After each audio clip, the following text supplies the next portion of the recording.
मुलांनो, आज मी तुम्हाला एक गोष्ट सांगणार आहे. ते गोष्ट आहे एका ऋषीची आणि एका मुलग्याची. एका गावात एक मुलगा राहत होता. तो मुलगा एका गावात राहत होता. त्या गावाचं नाव होतं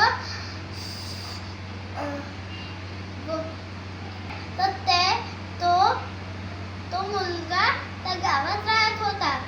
त्या गावाच्या बाजूला एक रस्ता होता. त्या रस्त्याच्या मधात खूप मस्त जंगल होतं. ते जंगलातून सरळ समोर गेलं की तिकडे एक मोठे जंगल येत असते.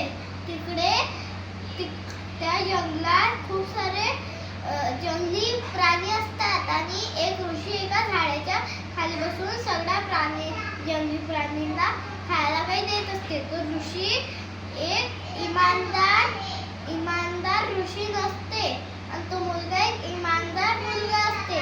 तो ऋषी एक चालाक ऋषी असते. त्या ऋषीमध्ये एवढे मंत्र असतात. तो काळा मंत्र जास्त यूज करत असते आणि चांगला मंत्र यूजच नसते करत.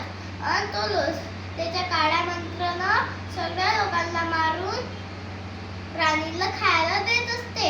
एका दिवशी तो मुलगा त्या जंगलात गेला आणि त्या ऋषीच्या समोर हात जोडून म्हणला, हे ऋषी, तू आमच्या गावात असं काऊन करत आहेस?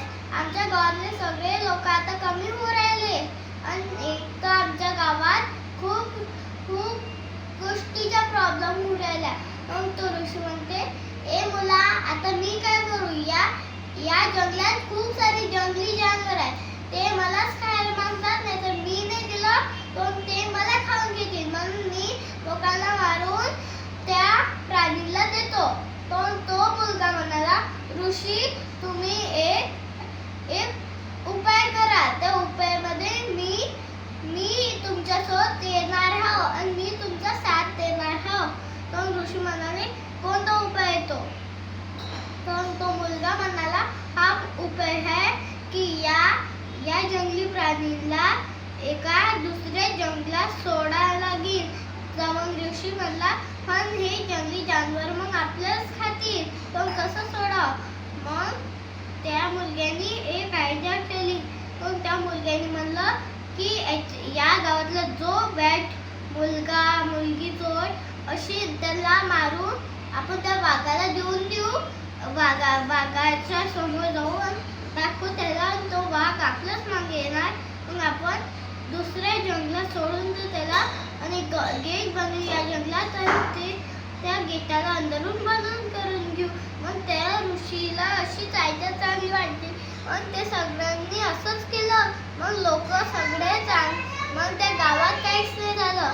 तर आपल्याला या गोष्टीमधून शिकायला पाहिजे की कोणी इमानदार असो, कोणी चालाक असो, तरी आपल्याला त्याची मदत करायलाच पाहिजे. थँक्यू.